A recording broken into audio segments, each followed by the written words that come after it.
Magandang araw sa inyong lahat. At ngayong araw ay tatalakayin natin ang isang karaniwang reklamo ng marami, ang pananakit ng likod. Akala ng karamihan, simpleng pagod lang ito. Pero alam nyo ba, minsan, ito ang unang senyales ng mas mabigat na karamdaman. Maaari pa nga itong mauwi sa kanser.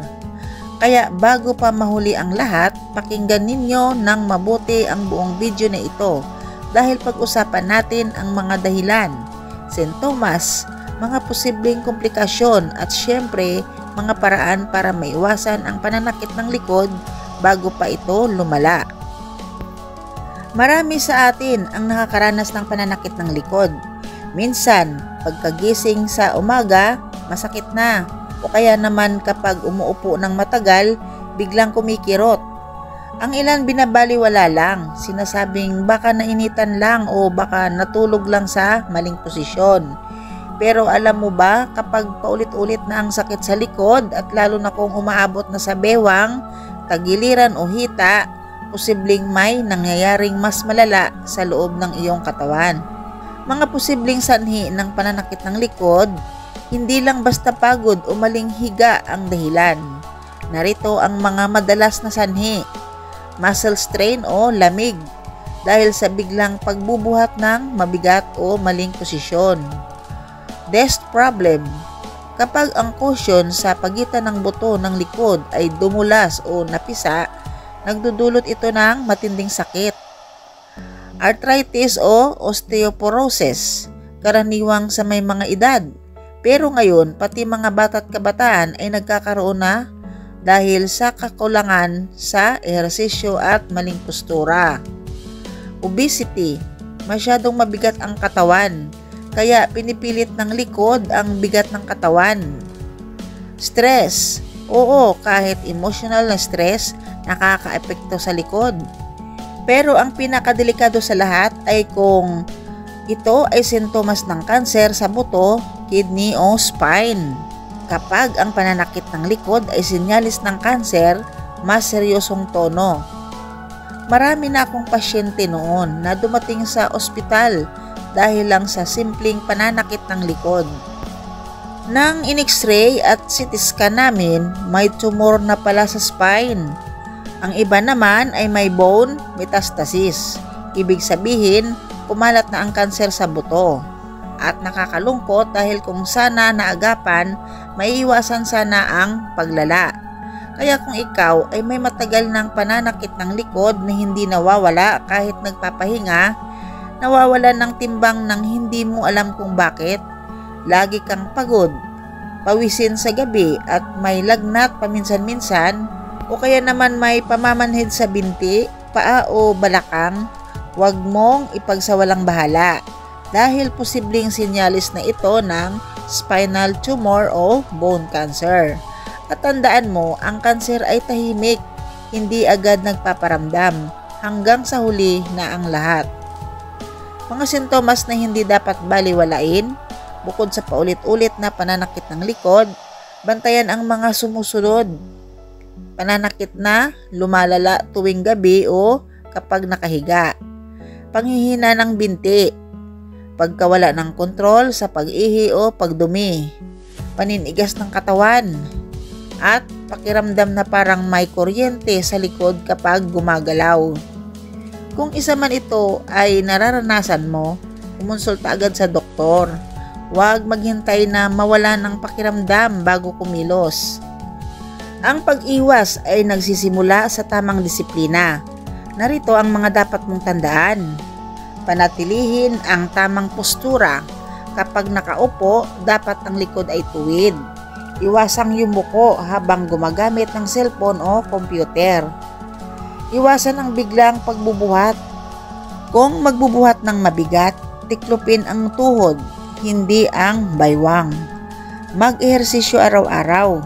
Kahit simpleng stretching, walking o yoga, ang regular na galaw ay nagpapalakas sa mga kalamnan sa likod. Ang sobrang trabaho at puyat ay nagdudulot ng muscle fatigue. Bigyan mo ng panahon ang sarili na magpahinga. Uminom ng sapat na tubig at kumain ng masustansya. Ang mga buto ay nangangailangan ng calcium at vitamin D. Kumain ng gulay, isda, gatas at mga prutas. Iwasan ang paninigarilyo at labis na alak dahil ito ay nagpapahina sa buto at nagdudulot ng spinal degeneration. Meron din tayong mga home remedies na makakatulong. Pwede mong subukan ang mga sumusunod para mapagaan ang sakit. Hot compressa, masakit na bahagi sa loob ng 15 to 20 minutes. Cold compress sa unang 24 oras kung bagong injury. Masahe gamit ang langis ng luya, eucalyptus o coconut oil. At higit sa lahat, iwasan ang magpahilot kung hindi alam ang sanhi. Dahil kung may internal problem o tumor, baka lalo mo lang mapapalala. Kaya kapag pinabayaan mo ang pananakit ng likod, maaari itong mauwi sa pagkaparalisa o paralysis, pagkaputol ng ugat sa spine, pagkalat ng tumor sa buto, at sa pinakamatindi, cancer na pwedeng ikamatay. Huwag kang matakot sa doktor. Matakot ka sa sakit na kumakain ng katawan mo ng palihim. Ang ating likod ay sandigan ng ating buong katawan. Kapag ito'y napabayaan, mawawala ang lakas, galaw at sigla ng ating buhay. Kaya huwag mong hayaan na ang simpleng kirot ay maging malalang karamdaman. Maging mapanuri, maging maingat at higit sa lahat, alagaan ang iyong kalusugan. Dahil tandaan, ang sakit kapag napabayaan, hindi lang likod ang bibigay, kundi buong katawan. Meron pa tayong karagdagang home remedy na maaaring guminhawa ang ating pakiramdam sa pamamagitan nitong warm bath na may asin or Epsom salt. Magbabad sa maligamgam na tubig na may asin. Nakakatulong ito para ma-relax ang mga ugat at kalamnan. Ngunit tandaan, kung paulit-ulit kang tinutulungan ng warm bath pero lagi pa ring masakit, huwag mo nang ipagpaliban ang pagpa-check up. May ilan na nagpatuloy lang sa ganitong remedy hanggang sa lumala. At noong huli, late na nila nalaman na may nerve compression o tumor sa spine. Huwag ding palagiing nakatunganga o nakaupo ng matagal. Bumangon kada 30 minuto. Stretch ang katawan. Igalaw ang mga kamay at paa. Dahil alam mo ba, ang sobrang pag-upo ng walang galaw ay parang tahimik na lason sa likod. Unti-unti nitong sinisira ang postura mo. At kapag napabayaan, pwedeng magdulot ng chronic back pain o sleep death.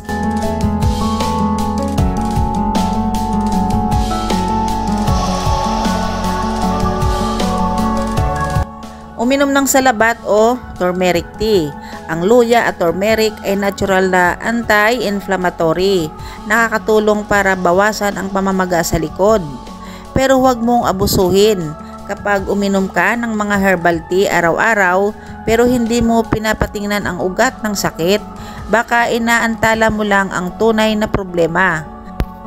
Tandaan, ang simpleng sakit na likod ngayon, maaaring maging simula ng mas mabigat na karamdaman bukas.